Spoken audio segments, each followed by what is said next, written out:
What's up, everybody? What's going on? Pastor Joshua Duffy here. You may be thinking, hey, this is supposed to be, One Love HTX. What's going on? Daniel was just I think a a bit, there it is, under the weather, had a nagging cough. So we're kind of flipping the script. I'm going to do a deep dive that is upon my heart today, and then we'll pick back up with our normal scheduled insanity. So I want to remind you, supporting One Love HTX is a valuable and good and faithful use of resources that you may have available to donate to a 501c3, such as One Love HTX. They have some great stuff planned, and more on that in the near future. Want to also remind you, check out westcliff.org. A ton of great content there that can certainly serve as personal devotional content, micro church, small group kind of stuff. And if you're like, hey, that's a great video, I have no idea what to say around it, we've even thought of that. Isn't that great? So there's actually like already attachments that you can click on that will then tell you what to ask a room full of people that are all staring at you after you showed a video from westcliff.org. So check all that out. Westcliff is also jumping on X. That's right. That's right. We're in the wild, wild west of social media, also known as X. So there'll be more of that to get out there. And of course, we haven't talked a lot about it. I have put out a book. Check that out. The American Christian and the Religion of the New Roman Empire. Started it about 3 years ago. It was a wild ride in getting it done, but finished it. It's out. And if you want some, semi-controversial reading material, there it is. Yeah. Also, if you're looking for a church home, plchouston.org. plchouston.org. Great church. And we're actually diving into, over the next several weeks, just kind of what's going on in the Middle East and kind of how to think through Islam and Judaism, and what's going on in Palestine, what's going on with Israel and Palestine, what's up with Hamas. So there's a lot to process there, and there's no shortage of opinions. And when things kind of hit a certain level, I always typically just feel led to just kind of dive right into it. So if you're looking for a church home and any of that kind of topically interests you, come check us out. Visit us online, certainly. We're on YouTube, we're on Facebook, Pilgrim Church Houston, website, plchouston.org. We'd love to have you, or live and in person if you happen to be in Houston. So there it is. That's all my obligatory announcements. I wanted to throw something at you that may be a little bit unusual, some things that you may not have known at the time of Jesus. There's some writings that are incredibly old within Judaism, and I wanted to reference one of them in some of the insights that it offers and what makes Jesus such a unique figure in all of this. And I'm going to read off of a particular document, and I'll be honest with you, I like prepare a lot of, for lack of a better way of saying it, like documents over the years, 8-9 years, when I'm topically getting ready for sermons and I want to start kind of coalescing information and pulling it and tightening it. And unfortunately, sometimes as I'm pulling together information, I don't always have written down where I got it from. So, and it's not like in church I'm reading it verbatim, but I'm just trying to learn and grow and stretch myself and learn different things. So I can't tell you where I got this from.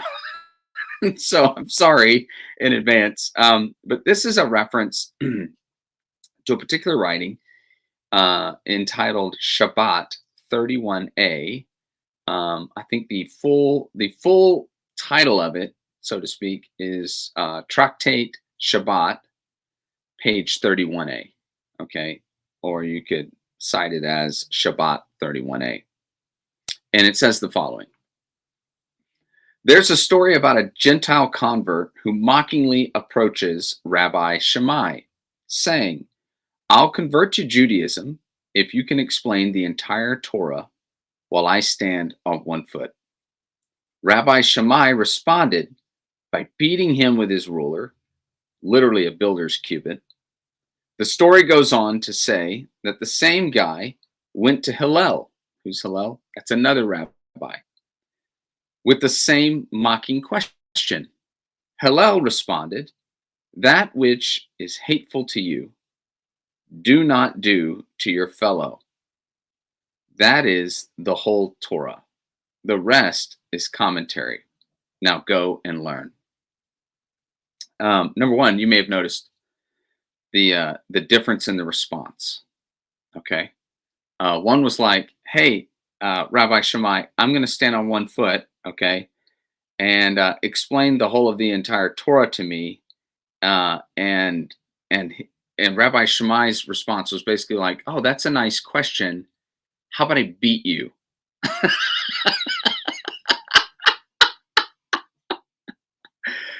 I mean, I have to admit, what a response. I mean, because there's whether it's like a real story or it's just an account or someone came up with it just to describe the differences in these two men. I'm trying to imagine somebody kind of mockingly coming up to this rabbi and standing on one foot, uh, if you can, explain the entire Torah while I stand on one foot, and then just getting the mess beat out of them. I don't know why I think that's funny. I could just see it. I don't know. Maybe that's why it's like what an answer, right? Now, here's what's interesting is then to explain Hillel, the other rabbi, he does the same thing. He approaches, as I said earlier, and he goes, "That which is hateful to you, do not do to your fellow. That is the whole of the Torah." Now, I want you to just hit pause if you didn't catch it, because these are two of the big time players, okay, in and around the time of Jesus. There's like the house of Shammai and the house of Hillel teaching. And when people were trying to figure out how to apply the law, uh, these are like the gravitational pull. There's and the story that I read to you, whether it's real or whether somebody came up with it as an anecdote or what have you, to understand the nature of these two different men, it tended to pull people either to the side of Shammai, which you could argue is maybe legalistic and less grace filled with the ruler, or the builder's cubit, or to the other side, which has a degree of reflection and humanity and kind of heart and all that kind of stuff. Well, at the time of Jesus, those are basically the two ends of the spectrum with which people would try to process the law and applying God's law to their lives. Now, so we're clear, um, you know, by this time you've moved from the Ten Commandments.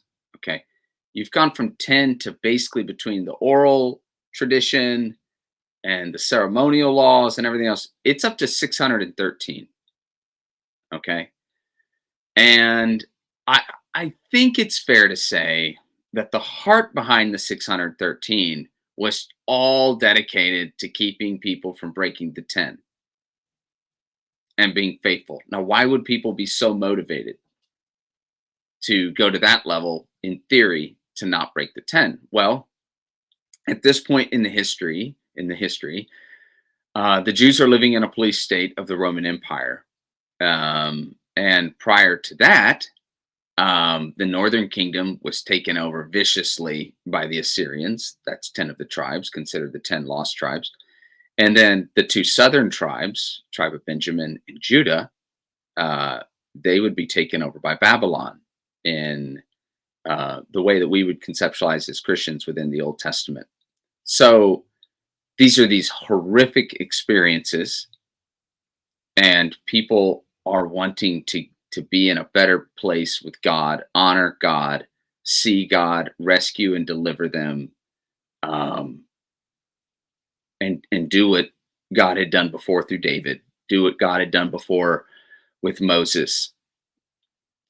So it's probably from a good place, or at least it started out that way. But the problem is by the time Jesus shows up, the law is the point, and it's completely missing the heart. Okay. So they have these two schools of thought now at this point, one end of the spectrum or the other. That's one aspect. But if you notice, it may not have caught it on the surface, but really and truly, Shammai and Hillel, the way that they're depicted in this story, are both dealing with motivation. So they don't really, they both in their own way don't answer the man's question actually on that man's terms, the way that he wants them to answer the question. So the first one, Shammai, it's like, you're not really interested in knowing the answer to your question, because the conditions that you've put in place for me to answer your question suggests you're not really interested in knowing anything I have to say. You want to play gotcha. So what is Shammai looking at the heart and the intent and the motivation of this man is like, oh, you want to play gotcha? Here's my ruler's cubit, my builder's cubit. Let's play gotcha, and I'm gonna beat the mess out of you. But the man goes then to Hillel, right? And do not do to your fellow. That is the whole Torah, right? That which is hateful to you, do not do to your fellow. If you caught it, there's just a glimpse of, right? Love your neighbor as yourself. Catch that? I mean, it's different, but there's some similarities, okay? And he's summarizing the whole thing. So the whole of the rest of commentary is just commentary, right? So this is what's crazy with Jesus is when he comes along, you go from really only one instruction, which is like, don't eat from that tree. And that happens, right? Then it goes to 10 commandments. Try doing this. Can't do it. Okay. Then it is blown up into 613, right? Laws, customs, everything else. And then Jesus gets hit with a similar question. And Jesus is like, hey, the law and the prophets rest on this. Love the Lord your God with all your heart, soul, and mind. Love your neighbor as yourself. Boom. 613 goes past 10, drops it down to 2. Pretty cool.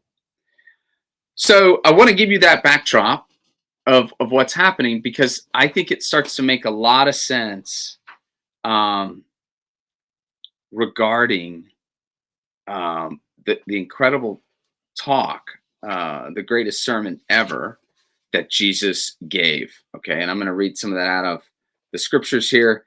Matthew 5, chapter 5, chapter 6, and chapter 7 are all one message.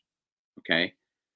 So you got to be careful. Just so you know, I think it's really helpful to read it all together in context, because if you pick little pieces out of it, man, you can get off track in a hurry, potentially.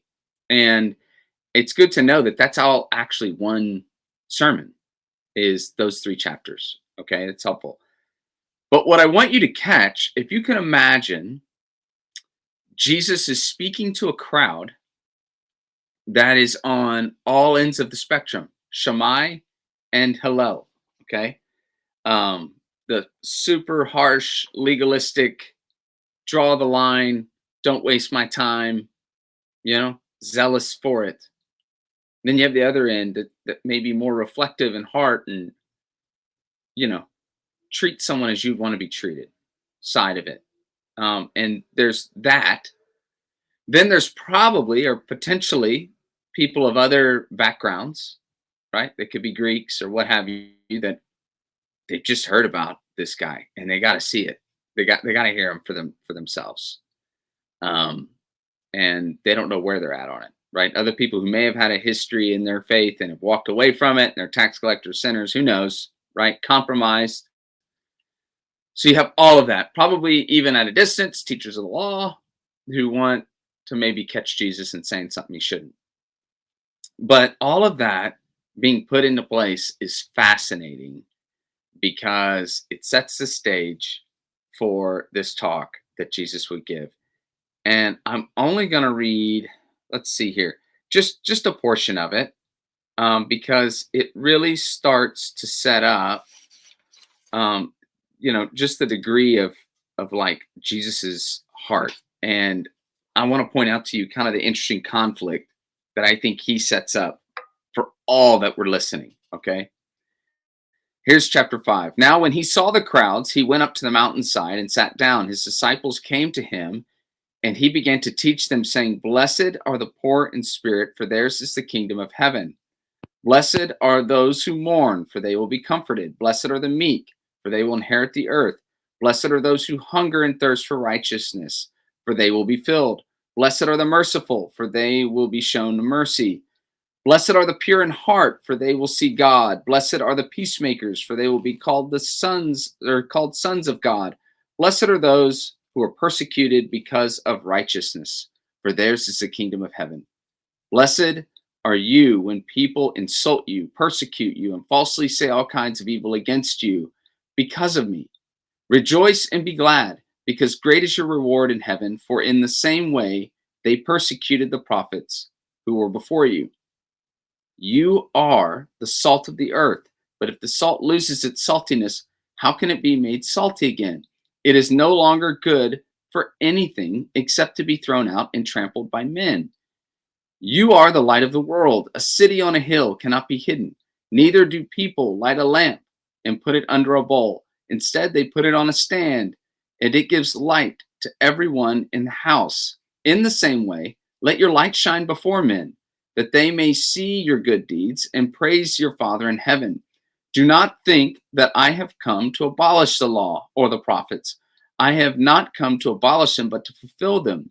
I tell you the truth. Until heaven and earth disappear, not the smallest letter, not the least stroke of a pen, will by any means disappear from the law until everything is accomplished. Anyone who breaks one of the least of these commandments and teaches others to do the same will be called least in the kingdom of heaven. But whoever practices and teaches these commands will be called great in the kingdom of heaven. For I tell you that unless your righteousness surpasses that of the Pharisees and the teachers of the law, you will certainly not enter the kingdom of heaven. You have heard that it was said to the people long ago, do not murder, and anyone who murders will be subject to judgment. But I tell you that anyone who is angry with his brother will be subject to judgment. Again, anyone who says to his brother, Rakah, is answerable to the Sanhedrin. But anyone who says, you fool, will be in danger of the fire of hell. Therefore, if you're offering your gift to the altar, and there remember that your brother has something against you, leave your gift there in front of the altar. First go and be reconciled to your brother. Then come and offer your gift. Settle matters quickly with your adversary who is taking you in court.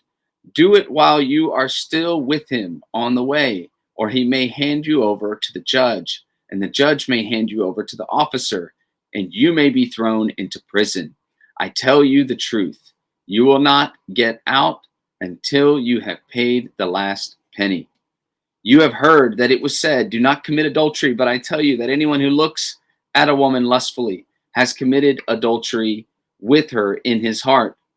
If your right eye causes you to sin, gouge it out and throw it away. It is better for you to lose one part of your body than for your whole body to be thrown into hell. And if your right hand causes you to sin, cut it off and throw it away. It is better for you to lose one part of your body than for your whole body to go into hell. It has been said, anyone who divorces his wife must give her a certificate of divorce. But I tell you that anyone who divorces his wife, except for marital unfaithfulness, causes her to become an adulteress. And anyone who marries the divorced woman commits adultery. Again, you have heard that it was said to the people long ago, do not break your oath, but keep the oaths you have made to the Lord. But I tell you, do not swear at all, either by heaven, for it is the God's throne, or by the earth, for it is the footstool, or by Jerusalem, for it is the city of the great king. And do not swear by your head, for you cannot make even one hair white or black. Simply let your yes be yes and your no, no. Anything beyond this comes from the evil one. You have heard that it was said, eye for eye and tooth for tooth. But I tell you, do not resist an evil person. If someone strikes you on the right cheek, turn to him the other also. And if someone wants to sue you and take your tunic, let him have your cloak as well. If someone forces you to go 1 mile, go with him 2 miles. Go to the one who asks you, and do not turn away from the one who wants to borrow from you. You have heard that it was said, love your neighbor and hate your enemy. But I tell you, love your enemies and pray for those who persecute you, that you may be sons of your Father in heaven.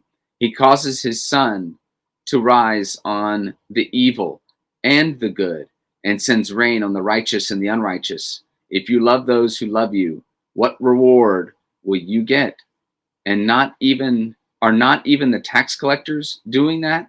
And if you greet only your brothers, what are you doing more than others? Do not even pagans do that? Be perfect, therefore, as your heavenly Father is perfect. That's just one of the 3 chapters.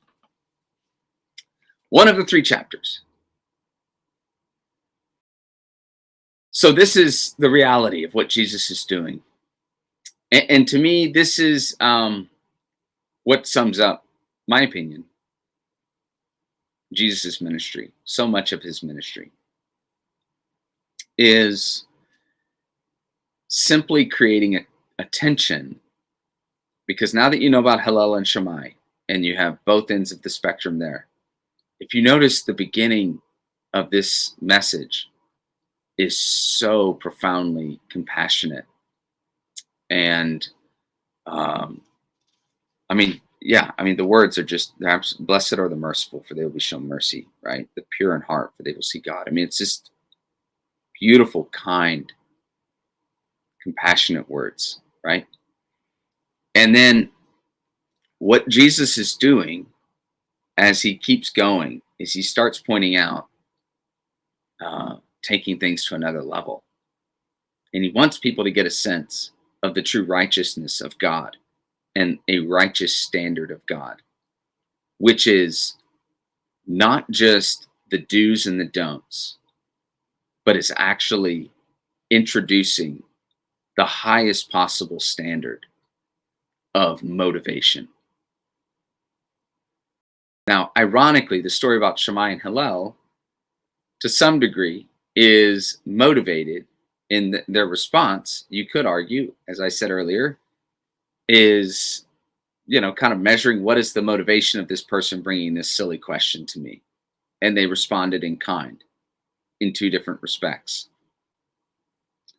The law, the 613 law, ceremonial laws and all, oral tradition, everything else, what Jesus blows up is rubber hits the road motivation. So you think adultery, you think you're killing it. If you're listening to Jesus, you're like, well, I never cheated on my wife.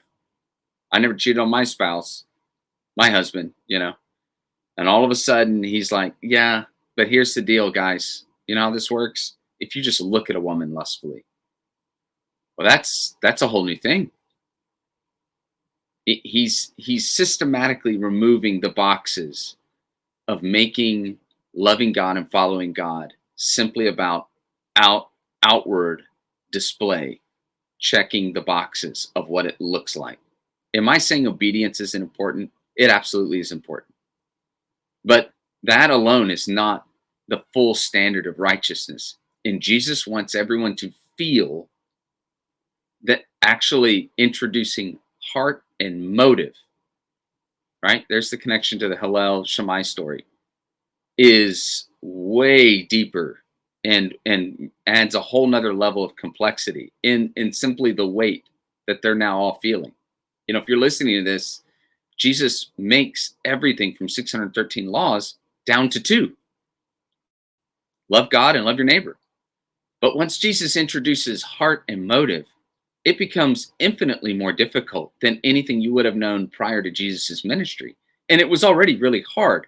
That's one thing. Now just thinking about something is tantamount to adultery? You mean just hating someone is like murder? It wasn't enough that I didn't murder someone? You're telling me that God's standard is not just me not murdering someone? Now it's what is the heart of me wanting to murder someone, but I don't? I'm still off? You see what he's doing? He's helping them understand. You know, you want to play this game? You want to be on this side of the aisle? You want to be on that side of the aisle? You want to have your little whatever, right? You know, okay. Not a single pen stroke of the law is going to be removed. Now he's talking about accomplishing the law, right? So he's that makes more sense to us, you know, with 2,000 years of, you know, retrospect, being able to look at it and see what that means, right? When he says, I have not come to abolish them, but to fulfill them. When he's talking about the law. Well, we know what that means. Not even the disciples understood what that meant up until the point of even Jesus dying. You know, they're still like, what? What does all that mean? But Jesus is ultimately trying to help people understand the true level of righteousness. And that's different than being right. You live in a world that wants to turn right into righteous. And I do believe there is black and white. Don't get it twisted. I'm not Captain relativism, you know. There is right and wrong. But we are also broken people who sometimes exist with broken choices and broken options. And there can be a degree of freedom of acknowledging that you may have made the best possible decision, whatever that is in your life, but it doesn't mean that like it's God honoring. It could still not be the God honoring choice. And as I'm saying that, you're feeling the weight that Jesus is putting on the people and the listeners 2,000 years ago, because they're used to being able to make a decision that outwardly seems like the right decision. And they could then equate their right decision with being a righteous decision. Righteousness is found in Jesus, and in Jesus is right and true forever, yesterday, today, and tomorrow. We make right decisions 90% of the time. Sometimes we get to walk in the waters of, okay, that thing was right yesterday, today, and tomorrow, but rarely. And even if we make the right decision, what Jesus is pulling out is your heart and your motive could still be flawed. You know, so there's the difference, right? So even in us doing the right thing, it's hard to even touch righteousness, because the heart with which you've done it, the motive with which you've done it, may not always be right. Right? If you do something with animus in your heart, or hatred in your heart, or a grudge in your heart, even if you did the right thing, he's saying it's not God's standard. You may have done well for you, right? And so they're all feeling the weight. And what's that about? I mean, even like loving your enemies. What? He's trying to help them see, like, this is what it means. Like, you love your enemy. Well, yeah, but what if a situation is bad with my enemy and I have to act or react? right? Like, what if my enemy breaks into my house? Well, I think you do what you have to do with your enemy. But that doesn't mean that's God's necessarily will. And we don't want to hear that. We just don't want to hear that. We want Rabbi Shammai. I beat the mess out of him, and that's the right answer, you know? But like, this is, I think when we let God be God and we let the righteousness of God be found in the righteousness of Jesus alone, and we stop having to put ourselves in these situations where we can declare ourselves righteous, that is a miserable game. And read 5, 6, and 7. And if you read it with an open mind and open heart, you will discover what the people were probably thinking back then. Oh my goodness. This is mind-blowing. How do I love someone this way? Right? But then on the other side, someone else could be going, it's possible for me to be loved this way? What? You know? It's beautiful. It's beautiful. Jesus is trying to get people to recognize that if you want to resolve that which is broken in this life, true resolve, true righteousness, true answers are found in Jesus alone. They're found in Jesus. You want to be righteous? You want to check those boxes and try to make sure your heart and your outward behavior is dead on all the time? Good luck. Good luck. Or you could put your faith and your trust and your identity in Jesus. And you walk with him the best that you can. You trip and you fall. You get up. Humility, obedience, not about how we feel, but what is known and what is true in his word. But not so that we are righteous. We are made righteous because of Jesus Christ. That's what he's trying to pull people away, is to sense the incredibly, impossibly high bar of God. Of God.